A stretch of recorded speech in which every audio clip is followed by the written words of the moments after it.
Más de uno. La mañana de Onda Cero con Alsina.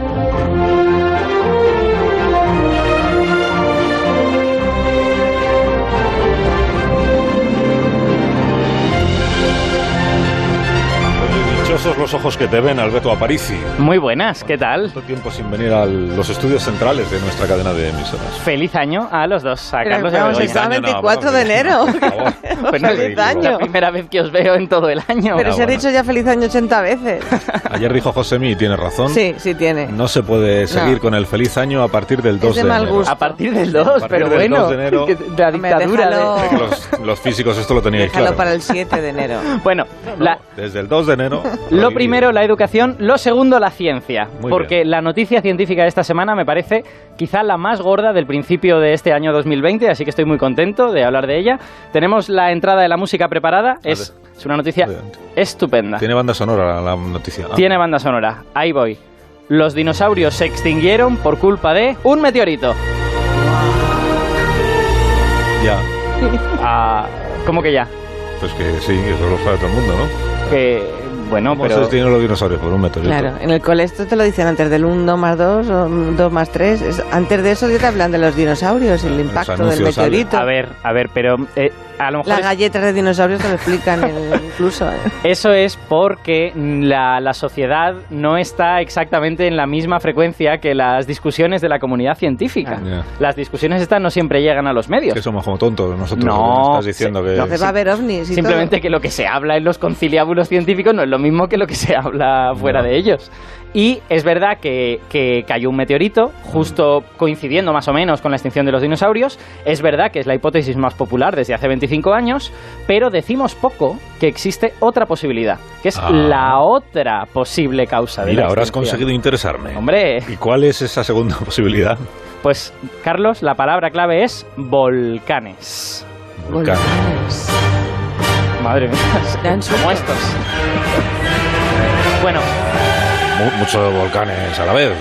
efectivamente, porque se trató de un montón de erupciones volcánicas a una escala que nos es difícil imaginar porque los humanos no la hemos vivido y que sucedieron más o menos por la misma época que la caída del famoso meteorito. A ver, que te conozco.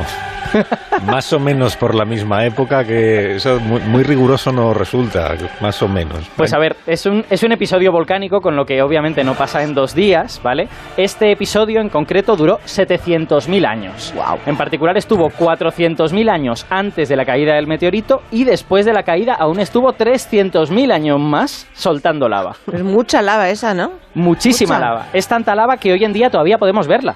Esa lava forma una meseta en medio de la India, que es la meseta del Deccan. Y en ella hay unos 500.000 kilómetros cuadrados de lava. Eso es como la superficie de España, pero de 2 kilómetros de profundidad. Imaginaos toda España de 2 kilómetros de profundidad, solo lava.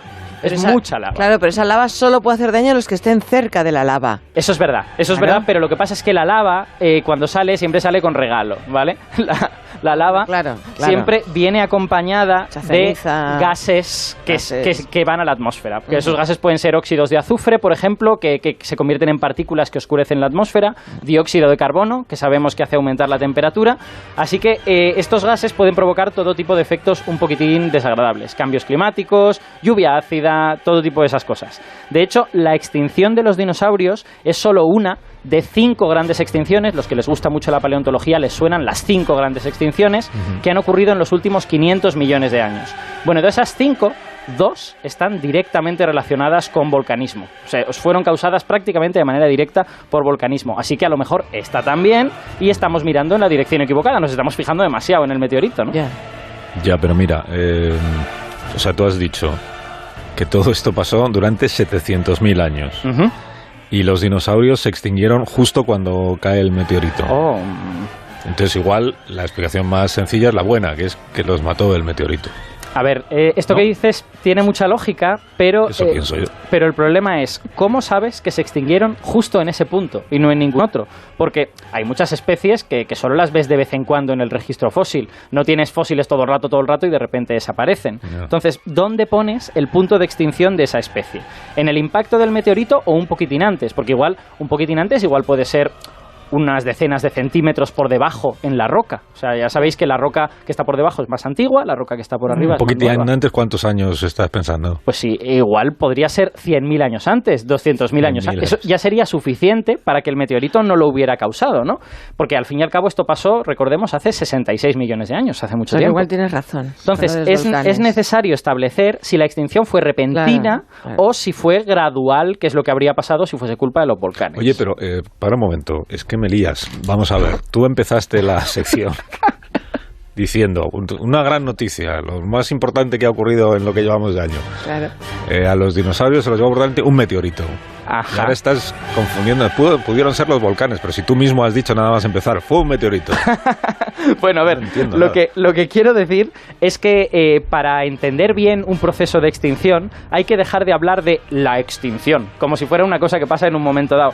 Y hay que pensarlo como una especie de proceso y preguntarse cómo fue ese proceso, ¿no? Si fue corto, ocurrió en un momento, entonces sí que sería probable que se debiera solo al meteorito, o si fue porque los volcanes habían preparado el terreno y fue produciéndose, y cuando llegó el meteorito fue el que dio el golpe de gracia. Entonces, esto nos permite entender de verdad que cada extinción es diferente y puede tener como una duración temporal, ¿no? No, pero mójate, Aparici. ¿El meteorito o los volcanes? Pues meteorito. Lo he dicho al principio, lo repito ahora. Cada vez lo tenemos más claro. Claramente meteorito. Pero lo tienes más claro porque habrás leído sobre el asunto. Pues lo tengo más claro porque precisamente se acaba de publicar en la revista Science un artículo que a mí me ha encantado, me ha parecido buenísimo, que entra en todos estos detalles. Habla de cómo de abrupta fue la extinción, aunque de eso ya había pruebas, pero también analiza qué pasó en los miles de años anteriores al meteorito y cuánto pudieron contribuir estos gases de los volcanes, que es el detalle crucial para saber si los volcanes fueron importantes. Y llega a la conclusión de que el meteorito fue muchísimo más importante que los volcanes. Y encima, una de las autoras es una española. Ole. Pues ahora es cuando tú deberías tenerla al teléfono si hubieras hecho bien tu trabajo. Para poder decir a los siguientes, pues nos acompaña la científica, ¿no? Pues después de un trabajo periodístico extraordinario, si la técnica no nos falla, deberíamos tenerla desde el otro lado del mundo, porque está ahora mismo en Nueva Zelanda, haciendo estudios de campo para otros trabajos. Ella es Laia Alegret, trabaja en la Universidad de Zaragoza. Hola, Laia. Probemos. Hola, buenos días para vosotros Laia. Y buenas noches para mí. Qué bien se oye, qué bien, qué maravilla. Bien, gracias por atendernos a estas horas de la noche. Qué buen trabajo, Alberto, qué exclusiva. Está muy bien. Laia, ¿cómo hacen ustedes para ubicar en el tiempo todas estas cosas que nos estaba explicando ahora Alberto Aparici, los volcanes, el meteorito, el momento exacto, si es que se puede hablar de momento exacto de la extinción? ¿Cuál es el trabajo previo que han realizado?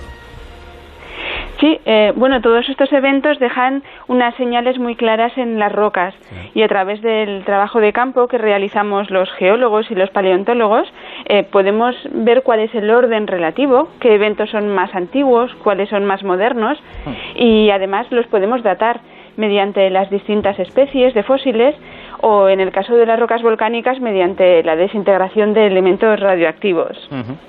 ¿Y cómo llegan a la conclusión, porque esto es de lo que estamos hablando esta mañana, cómo llegan a la conclusión de que el motivo de la extinción de los dinosaurios fue un meteorito y no los volcanes? Bueno, porque a través de estudios geoquímicos hemos podido construir una curva de la temperatura a lo largo del tiempo y hemos visto cómo la temperatura aumentó antes, durante el Cretácico superior, como consecuencia de los volcanes, de esta primera fase de erupciones volcánicas de la que hablaban, y este vulcanismo cesó y la temperatura volvió a su estado inicial 200.000 años antes de las extinciones y antes del impacto del meteorito. Y únicamente el meteorito es el que coincide con las extinciones. Y luego ya posteriormente se registra una segunda fase de vulcanismo, pero que no tiene nada que ver con las extinciones. Que además, Laia, yo he hecho un poquito de trampa cuando he contado todo esto, porque he dicho que es verdad que hay pocos restos de dinosaurios, pero es que a menudo el marcador de la extinción no son los seres grandes como los dinosaurios, sino otros seres pequeñitos y mucho más abundantes que son los que te pueden decir cuándo ocurrió, ¿verdad? Sí, efectivamente, porque encontrar restos de dinosaurios en el registro fósil es complicado y cuando alguien los encuentra, pues normalmente es el resto de un individuo o de dos, pero nosotros solemos trabajar con unos fósiles mucho más pequeños, microscópicos, que son como las cobayas para los ensayos clínicos. Sí. Y los nuestros son fósiles de una sola célula y en cada muestra aparecen miles de ellos. Entonces nos permiten hacer análisis poblacionales y determinar exactamente dónde se producen las extinciones, que siempre se producen en el mismo nivel. Es muy bonito, de hecho, ver cómo ellos tienen una gráfica en la que aparece número de especies de estos seres unicelulares que se llaman foraminíferos. Y ves que cuando... Foraminíferos. Y bueno, foraminíferos son unos de ellos. Y ves que cuando llega el meteorito hace ¡pam! Y el número de especies cae como a una tercera parte. O sea, ahí ha sucedido algo. Sí, antes que hablabas de cómo definir o cómo describir los procesos de extinción, en este caso se define como un proceso de extinción en masa catastrófico. Y Laia, ¿cómo se pueden estudiar todos estos cambios en el clima? ¿Cómo se sabe todo esto de la temperatura que subió y luego bajó unos cientos de miles de años antes? Sí, lo hacemos a través de indicadores indirectos. A través del estudio de la composición a nivel atómico de los caparazones que formaban estos organismos fósiles. En concreto, lo que estudiamos son los isótopos. Y, por ejemplo, los isótopos de oxígeno son indicadores de la temperatura del pasado. Los isótopos del carbono son indicadores de la concentración de CO2 atmosférico, que va ligado al CO2 emitido por los volcanes. Y, en definitiva, hay una serie de indicadores indirectos, también hay otros, como los biomarcadores orgánicos, o análisis, por ejemplo, en dientes de pez, que nos permiten obtener estos datos de la temperatura del pasado. Para nuestros oyentes que no tengan en mente lo que es un isótopo, se trata de variedades de una sustancia química con más o menos neutrones y por lo tanto más o menos pesados. El oxígeno habitualmente tiene, a ver que lo diga bien, 8 neutrones y 8 protones, por lo tanto pesa 16 unidades. Pues hay un tipo de oxígeno que pesa 17, que tiene un neutrón más. Y la temperatura a la que se forman las sustancias afecta a si prefieren el oxígeno ligero o el oxígeno pesado. Entonces tú, viendo la cantidad del uno y del otro, puedes deducir cosas sobre la temperatura. Le puedo preguntar a Laia, es que tengo una curiosidad que igual ella no me la quiere resolver, pero es que veo un tuit que ha publicado la Universidad de Zaragoza que anuncia que Laia Alegret va a ser entrevistada esta mañana en este programa y dice: Laia está participando ahora mismo en una expedición a Nueva Zelanda relacionada con sus investigaciones alrededor de Zelandia. ¿Y qué es Zelandia, Laia? Zelandia es un continente que se encuentra sumergido en un 94% de su extensión. Y solo afloran las montañas más altas, que son Nueva Zelanda, donde estoy ahora, y Nueva Caledonia. Y es un continente que se separó de la Antártida y de Australia hace 80 millones de años y que hasta hace muy poquito pues no se había demostrado que era un continente con entidad propia. Fijaos, se separó de estos otros continentes antes, cuando todavía había dinosaurios en el planeta.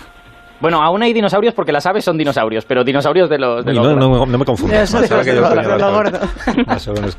Laia, muchísimas gracias por habernos acompañado esta mañana y que vaya muy bien. De acuerdo, un saludo. Gracias. Muy bien tu entrevista. Personaje. Testimonio. Primera línea. Bueno, ¿vuelves la semana que viene entonces, Alberto? Vuelvo la semana que viene. Venga, vale. Vuelves la semana que viene, aquí te esperamos. ¿Tienes ya decidido el tema? No me lo digas, que están sonando las... No te lo digo. Adiós. Ahora las noticias.